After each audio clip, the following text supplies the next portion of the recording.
갈라디아서 3장입니다. 교독하겠습니다. 어리석도다 갈라디아 사람들아, 예수 그리스도께서 십자가에 못 박히신 것이 너희 눈은 앞에 밝히 보이거늘 누가 너희를 꾀더냐. 내가 너희에게 다만 이것을 알려 하노니 너희가 성령을 받은 것은 율법의 행위로냐 듣고 믿음으로냐. 너희가 이같이 어리석으냐. 성령으로 시작하였다가 이제는 육체로 마치겠느냐. 너희가 이같이 많은 괴로움을 헛되이 바랐느냐. 과연 헛되냐. 너희에게 성령을 주시고 너희 가운데서 능력을 행하시는 이의 일이 율법의 행위에서냐 듣고 믿음에서냐. 아브라함이 하나님을 믿음에 이것을 그에게 우로 여겼다는 것 같으니라. 그런즉 믿음으로 말미암은 자들은 아브라함의 아들인 줄 알지어다. 또 하나님이 이방을 믿음으로 말미암아 우로 정하실 것을 성경을 미리 알고 먼저 아브라함에게 복음을 전하여 모든 이방인을 인하여 복을 받으리라 하였으니 합독합니다. 그러므로 믿음으로 말미암아 자신이 있는 아브라함과 함께 복을 받느니라. 아멘. 갈라디아서는 바울이 쓴 13권의 편지 중에서 이런 시기에 쓴 편지입니다. 참고로 우리 기독교 성경은 이 성경을 배열할 때 복음서를 늘 앞으로 뺐죠. 그래서 복음서에는 몇 권이 있습니까? 4권이잖아요. 마태, 마가, 누가, 요한. 또 제가 강의고 설교하고 있죠. 이게 어쩔 수 없어요. 그냥 용납하시기 바랍니다. 그러니까 이 마태, 마가, 누가, 요한복음이 복음서의 형식이에요. 그러니까 쉽게 말하면 한 인생의 일대기를 쓴 거예요. 바이오그래피라고 하잖아요, 보통. 그러니까 마태, 마가, 누가, 요한복음을 앞으로 쑥 뺐지만 실제 기록 시기를 보면 뒤로 가야 되는 거예요. 원래는 바울 서신이 신약 성경 가운데 일찍 기록된 거거든요. 그러니까 시간 순서별로 배열을 하자면 사실 바울 서신이 제 앞으로 쑥 와야 되는 거예요. 근데 기독교 학자들은 성경을 배열할 때 그렇게 하지 않고 대신에 늦게 기록된 복음서 양식을 앞으로 쑥 뺀 거죠. 왜 그랬을까요? 중요하니까요. 그러니까 예수님의 언행이 담겨 있는 복음서가 제일 중요하기 때문에 비록 늦게 기록되어 있지만 앞으로 쑥 뺀 거예요. 또 하나의 궁금증이 뭐냐면 그러면 왜 마태복음을 앞으로 쑥 뺐을까요? 마가복음도 있고 누가복음도 있는데. 왜냐하면 마태복음이 사실 기록된 시기를 학자들은 볼 때 주 80년, 90년 어간으로 보거든요. 근데 마가복음은 70년경 기록됐다고 보통 봅니다. 그러니까 원래 이 복음서 양식 4권도 배열할 때 기록 시기 따라서 배열한 게 아니고 중요도에 따라서 마태복음을 앞으로 뺀 거예요. 왜냐하면 마태복음은 구약과 신약을 연결시켜주는 다리 역할을 하거든요. 그래서 마태복음 보게 되면 이런 말씀 많이 나왔죠. 이는 누구누구의 말씀을 이리로 하심이라. 이는 누구누구의 말씀을 이리로 하심이라. 많이 나오죠. 그렇죠? 그래서 마태복음 비록 시기적으로는 마가복음보다 늦게 기록되어 있지만 마태복음을 앞으로 쑥 뺐던 것은 이게 구약에 예언됐던 메시아의 약속이 마태복음은 잘 담아냈기 때문에 마태복음을 앞으로 뺀 거예요.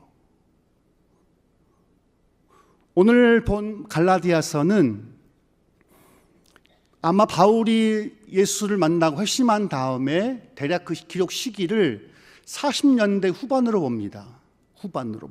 그러니까 복음서보다 훨씬 더 일찍 기록된 거죠. 근데 갈라디아서 특징은 뭐냐면 바울이 화가 많이 나 있다는 거예요. 1장 보시면 바울이 얼마나 흥분했냐면 이렇게 나오죠. 6절 보시면 그리스도의 은혜로 너희를 부르신 이를 이같이 속히 떠나 다른 복음을 쫓는 것을 내가 이상히 여긴다. 이 말은 도무지 이해할 수 없다는 거죠. 지금 바울은 갈라디아 교회 성도들을 향해서 나 너희를 이해할 수 없다. 왜 그러니? 이렇게 하고 있는 거죠. 7절 다른 복음은 없나니 다만 어떤 사람들이 너희를 요란케 하여 그리스도의 복음을 변하러 합니다. 어떤 이가 들어온 거예요. 갈라디아 교회에 다른 복음, 즉 바울이 전한 복음 외에 다른 복음을 갖고 들어온 거예요. 8절. 그러나 우리나 혹은 하늘로부터 온 천사라도 우리가 너희에게 전한 복음 외에 다른 복음을 전하면 저주를 받을지어다 했죠. 저주를 선포하는 거죠. 자기 교인한테. 9절. 우리가 전에 말했거니와 내가 지금 다시 말하노니 만일 누구든지 너희의 받은 것 외에 다른 복음을 전하면 저주를 받을지어다. 아멘? 왜 아멘 안 하세요? 지금 바울은 굉장히 흥분되어 있어요. 분노하고 있다는 거예요. 여러분,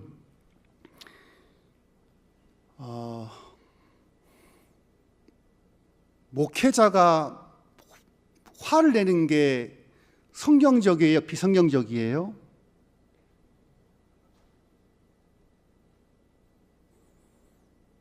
지금 바울은 어떻습니까? 만약 이 목사가 교인들 상대로 저주받을 쩌다 이러면 어떡할 것 같아요? 바로 편지 쓰겠죠. 백 목사 다음 세우지 마. 이상한 목사야. 왜 자꾸 교인들을 협박해? 하겠죠.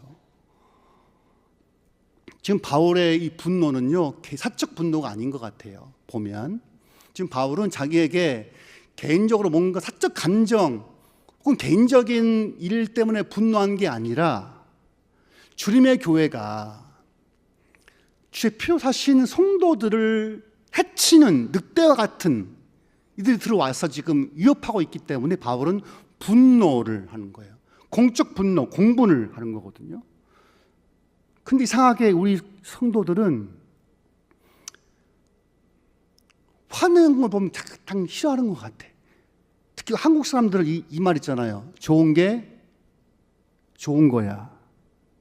이게 맞는 거예요? 여러분, 옳은 게 좋은 거예요?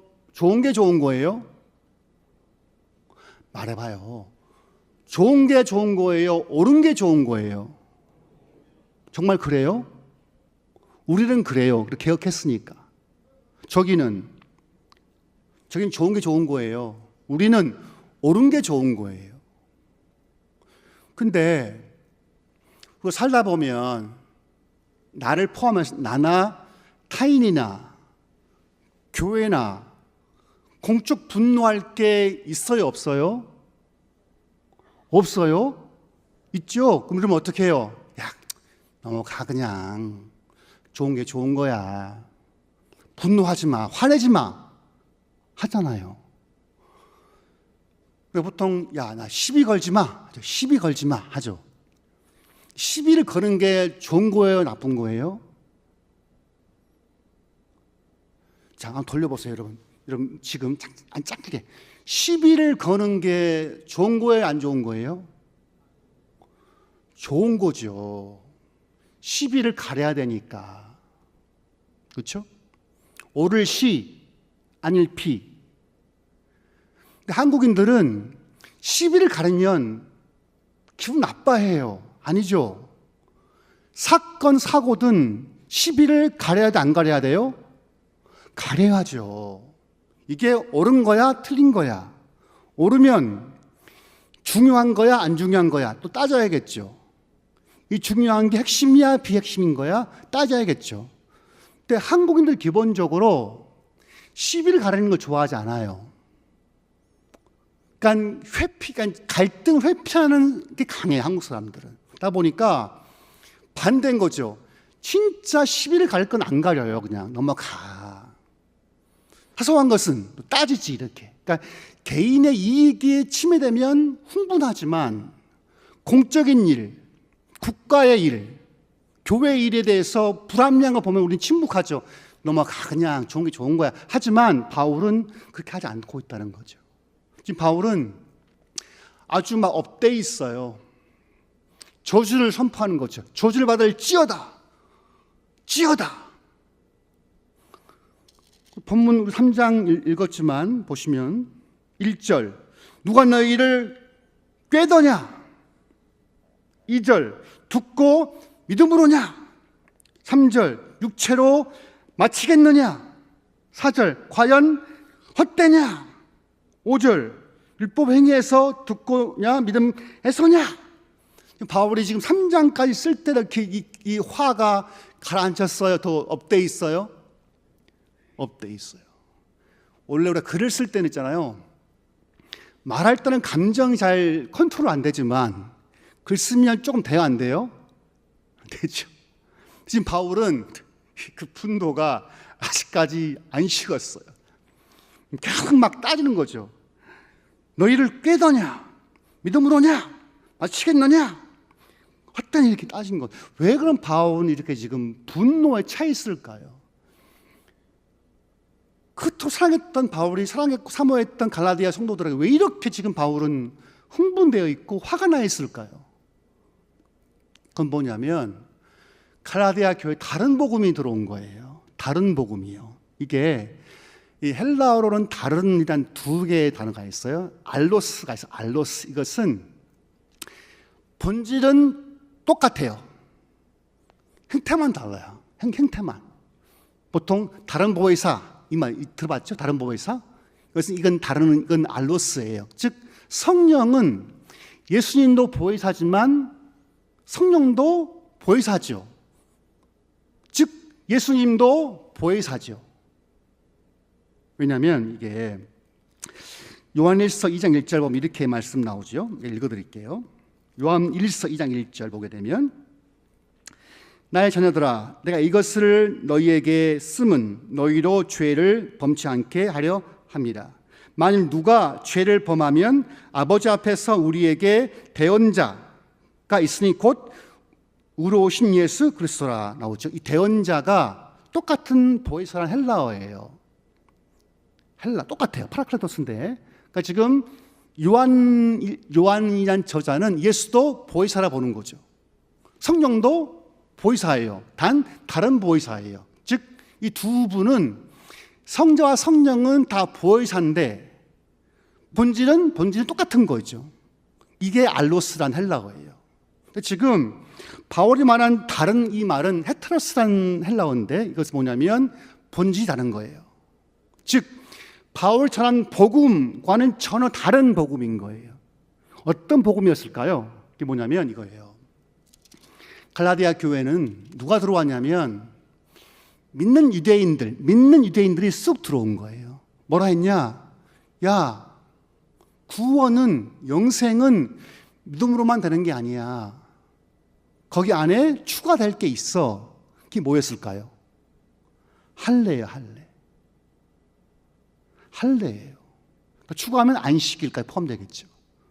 무슨 말이냐면 이방인들은 바울의 복음을 듣고 오직 구원은 뭘로? 믿음으로 배웠는데, 근데 어느 날 갑자기 유대인 중에서 예수를 믿는 유대 그리스도인들이 쑥 들어오더니 이방 그리스도인들에게 아니야, 예수님만 믿으면 안 돼.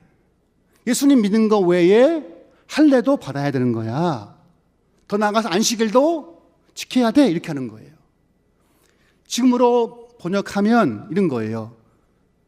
목회자가 예를 들어서 여러분 예수님 믿음만으로는 구원받지 못합니다. 거기 안에 11조도 해야 합니다. 주일성수도 해야 합니다. 새벽기도 해야 합니다. 예수 그리스도의 믿음 외에 다른 것을 추가시키는 거죠. 이렇게.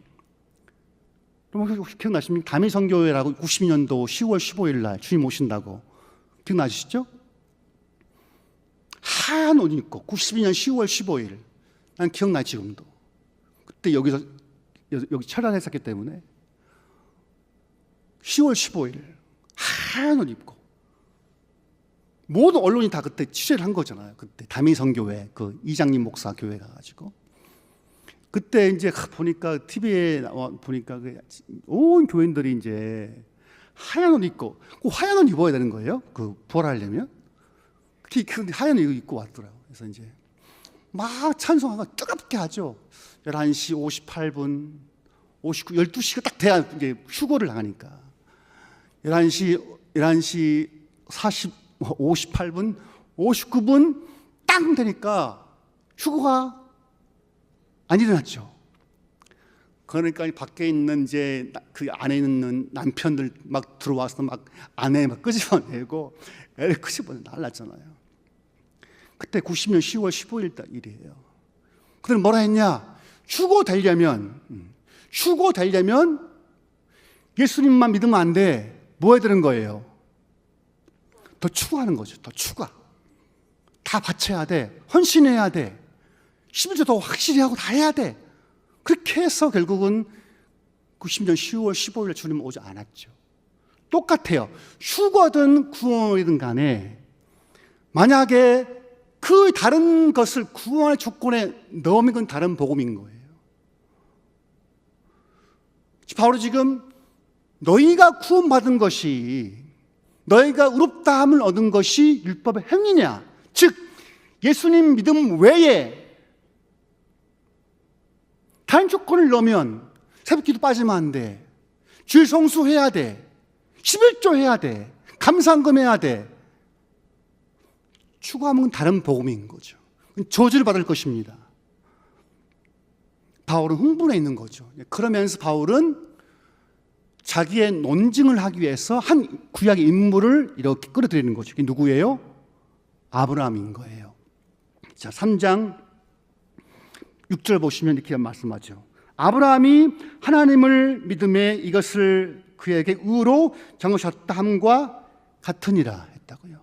즉 바울은 지금 예수 그리스도의 복음, 즉 예수를 믿음으로써만 구원받는다는 이 구원의 복음을, 구약적 근거를 들이댈 때 아브라함을 들이댄 거예요. 이게 6절 말씀인데 이 말씀은 어디 나왔냐면 창세기에 나옵니다. 제가 읽어드릴게요. 15장 말씀인데요. 이후에 여호와의 말씀이 이상 중에 아브라함에게 임하여 가라사대 아브라함아 두려워 말라 나는 너의 방패요 너의 지극히 큰 상금이니라. 아브라함이 가로되 주 여호와여 무엇을 내게 주시려나이까 나는 무자하오니 나의 상속자는 다메섹 엘리에셀이니이다. 아브라함이 기분이 좋은 거에 화가 난 거예요? 화가 난 거예요. 지금 하나님 언제 주실 거예요? 대체 주지 마세요.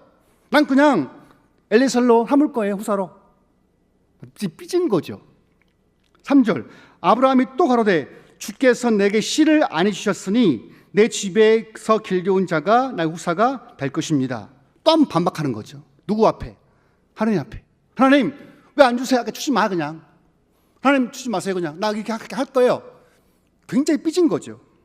4절 여호와의 말씀이 그에게 임하여 가라사대 그 사람은 너의 후사가 아니라 내 몸에서 날 자가 내 후사가 되리라 하시고, 즉 언쟁을 하는 거죠. 지금 아브라함은요 그 딜을 잘해요. 천사권이었기 때문에 천상적으로 하나님이 막 따지죠. 하나님 왜 안 줘요? 안 주면 이걸로 할 거예요? 또 이렇게 5절 보시면 그를 이끌고 밖으로 나가 가라사대 하늘을 우러러 무뼈를 셀 수 있나 보라. 또 그에게 이르시되 내 자손이 이와 같으니라. 끝이에요. 6절 핵심인데 아브라함이 여호와를 믿으니 여호와께서 이를 그의 의로 여기시고, 이게 6절 말씀이에요. 여러분 지금 하나님과 언쟁했던 아브라함이 이 마음 상태가 신앙이 있는 자예요, 없는 자예요?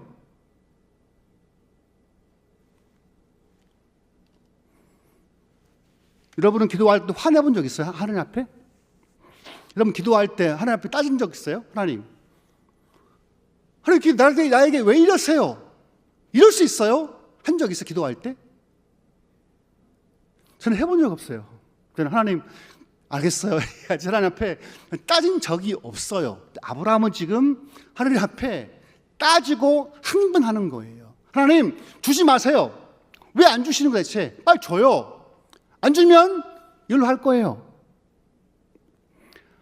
아브라함은 지금 여호와의 말씀에 믿음을 씌워준 게 아니에요. 근데 근데 하나님은 놀랍게도 이상하게도 뭐라 하시냐면 아브라함이 여호와를 믿으니 여호와께서 의로 여기셨다고 하는 거예요. 16장에 가면요, 이렇게 하나님이 아브라함을 옳다고 했는데도 불구하고 아브라함은 16장에 가면 사라가 자기 종 하가를 쑥 노조의 방에다가 동침하라고. 왜? 후사를 얻기 위해서. 그럼 아브라함이 이때 믿었으면 하갈과 동침하면 돼요, 안 돼요? 안 되잖아요. 동침했어요, 안 했어요? 했죠. 그러면 이전 장에 있었던 아브라함 믿는 거예요, 안 믿은 거예요? 답해봐요. 믿은 거예요, 이게? 믿었으면 하갈이 왔을 때 하지 말았어야죠. 하나님 약속 주셨어. 후사를 줄 거야, 사라로부터. 하갈 안 돼. 근데 아브라함은 잔단 말이에요. 그럼 이게 믿은 거예요, 안 믿은 거예요? 안 믿은 거죠. 하나님은 언제 아브라함을 보고 놀랐냐면요, 22장 한참 후로 가야 돼요. 가서 언제 하나님이 아브라함 믿음을 옳다 했냐면, 드디어 이제 이 이삭과 이 아브라함이 모래산을 갔을 때 갑자기 이제 아브라함이 자기 아들을 이삭을 포승줄로 묶어가지고 배를 칼을 칵 들었을 때 하나님 놀란 거예요. 뭐라 했냐면 22장 12절, 사자가 가라사대 그 아이에게 내 손을 대지 말라, 아무 일도 그에게 하지 말라, 내가 내 아들 내 독자라도 아끼지 아니하였으니 내가 이제야예요. 내가 하나님을 경외한지를 알노라 했다고요. 그러면 아브라함의 믿음이 완벽하게 됐던 시점은 언제예요? 15장의 말씀이에요? 22장의 말씀이에요? 22장인 거죠. 근데 왜 하나님은 이렇게 약속을 반복듯이 깨버린 아브라함을 의로 여기셨을까요? 왜 또 바울은 왜 이런 못난이 아브라함을 믿음 조상으로 쑥 끌어들였을까요? 이게 있습니다. 언약은 두 가지 종류가 있어요. 하나가 뭐냐면 편무계약적 언약이에요. 뭐라고요? 편무계약이에요. 이것은 약속을 하되 한쪽만 지키면 되는 거예요. 쌍무계약은요, 양쪽 지켜야 되는 거예요. 이게 어기면 벌금을 내든지 목숨을 줘야 되는 거예요. 그러니까 고대 군동 세계에는 언약을 맺을 때 어떻게 하냐면 소리를 쓰는 게 아니에요. 동물을 잡아 죽여서 배를 갈라서 펼쳐놓고 개역자 양 쌍마가리 그 죽인 짐승의 그 가운데를 지나가는 거예요. 이렇게. 그게 무슨 말 같아요? 너 약속 어기면 죽을 거야, 이런 말이란 거예요. 근데 하나님이 아브라함의 믿음 옳다 여기신 다음에 계약을 맺어요. 맺고 어떻게 하시냐면 15장 8절의 말씀인데 9절 이렇게 하는 거예요. 여호와께서 그에게 이르시되 나를 위하여 3년 된 암소와 3년 된 암염소와 3년 된 수양과 산비둘기와 집비둘기 새끼를 취할지라. 약속을 맺는 거예요. 이렇게 너 나 약속 체결하자. 오케이 했어요. 그럼 다음에 이 두 상반간 계약을 맺었으면 둘 다 지나가야 되는데 신기한 것은 한쪽만 지나가요. 17절 말씀인데 해가 져서 어두울 때에 연기 나는 풀무가 보이며 타는 횃불이 쪼갠 고기 사이로 지나더라는 거예요.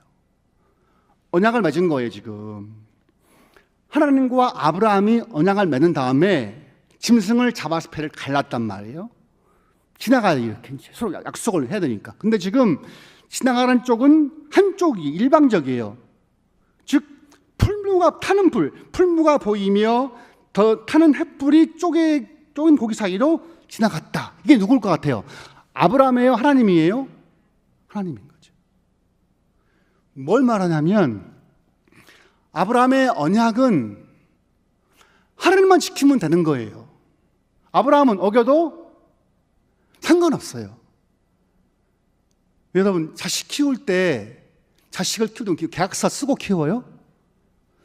너 어릴 때 너 나한테 병원비 산후조리 100만 원 용돈 다 쓴가요? 너 뭐 차비 택시비 뭐 학원비 다 해서 계약서 써야 안 써요? 쓰는 부모도 있겠죠. 우리 안에는 없겠지만 저기는 있으려나 모르겠다만.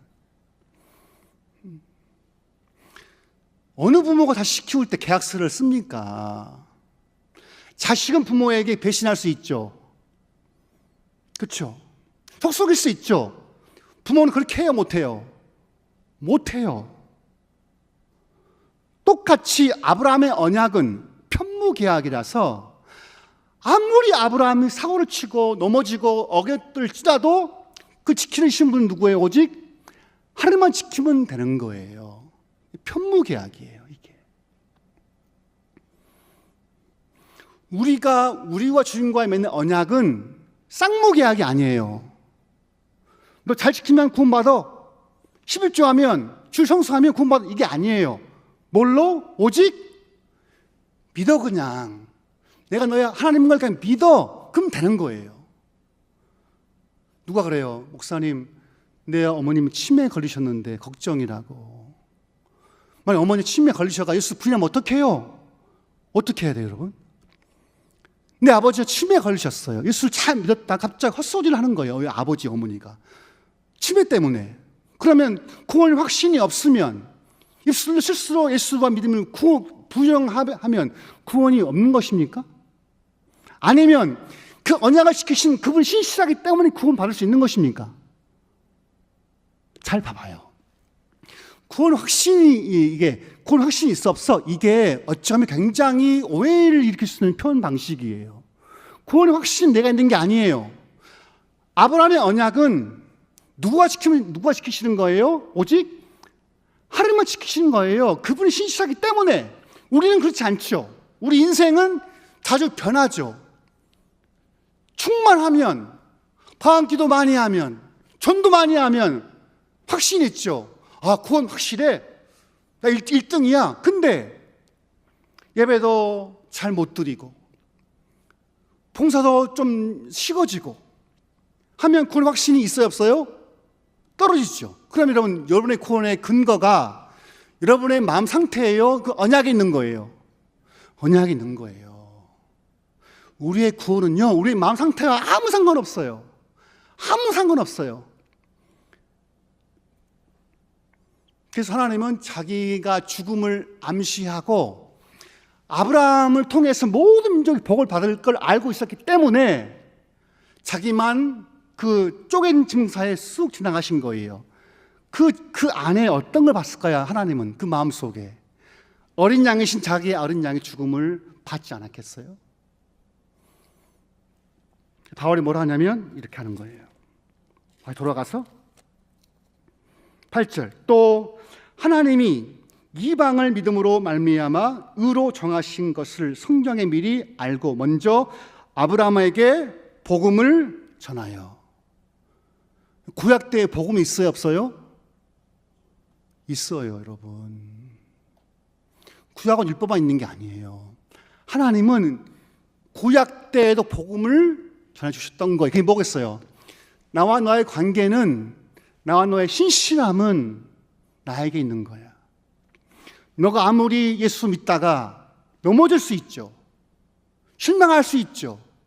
심지어 부인할 수 있죠. 베드로처럼 3번이나 예수를 3번 저주하면 부인할 수 있죠. 베드로 구원이 그럼 없는 겁니까? 아니죠. 쌍무계약은 한쪽이 어기면 누군가 죽어야 되지만, 아브라함의 언약은 인간이 실수하고 범죄하고 넘어지고 좌절할 때도 그분은 우리를 향한 마음은 어떻게 해요? 늘 신실해요. 끝이 없어요. 예레미야에 보게 되면 예레미야 이렇게 고백을 합니다. 뭐라 하냐면, 내 고초와 재난 곧 쑥과 담즙을 기억하소서. 내 심령이 그것을 기억하고 낙심이 되오나 중심에 해상한즉 오히려 소망이 있사오문 여호와의 자비와 긍휼이 무궁하심으로 우리가 진멸되지 아니함이니이다. 이것이 아침마다 새로우니 주의 성실이 그도소이다. 우리가 예수를 믿다 보면 잘 나갈 때도 있죠. 그렇죠? 기도가 막 땡기기도 하고 전도하고 싶은 마음도 있고 물질이 들어오면 주라 편신하고 헌금하고 싶을 때도 많죠. 하지만 가끔 우리를 하다 보면 자주 그렇죠. 근데 제가 예수 믿는 거 맞나 할 정도로 확신이 떨어질 때도 많고 낙담할 때도 많고 저도 마찬가지입니다. 저도 목사지만 교회 오기 싫을 때가 있어. 저도. 근데 와야 되죠. 왜? 설교해야 되니까. 저는 진짜 안 왔을 것 같아. 목사 아니면 진짜는 유성월에 온라인 예배했을 것 같아. 저도 시험도 때도 있고 마음 어려울 때도 있다고요. 근데 그럴수록 생각해 보게 되면 내 마음은 쉬이 변하고 그분에 대한 사랑도 식어갈 때도 많고 열정도 식어가지만 그분의 우리에게 나오심은 아침마다 새롭고 성실하다는 거예요. 그분의 나오심은. 우리 그거 믿고 가는 거예요. 마치 우리 부모가 우리 어릴 철이 없을 때 부모가 늘 우리에게 선대하고 베풀어주고 줬던 것처럼 하나님은 아브라함의 언약은 아브라함의 후손인 우리는 우리를 믿지 말고 우리 마음 믿지 말고 그분과 맺은 언약을 믿으면서 승리하시길 예수 이름으로 축원합니다. 기도합시다. 기도하실 때 주님, 나는 주를 향해서 변절할 때도 많고 변심할 때도 많고 무너질 때도 많지만 그럴수록 나는 나 자신을 보지 말고 나를 사랑하사 나를 위해 죽으신 주님을 기억하고 그를 향했던 아버지 하나님을 기억하면서 끝까지 승리할 수 있도록 도와달라고 다 같이 우리 기도하십시다.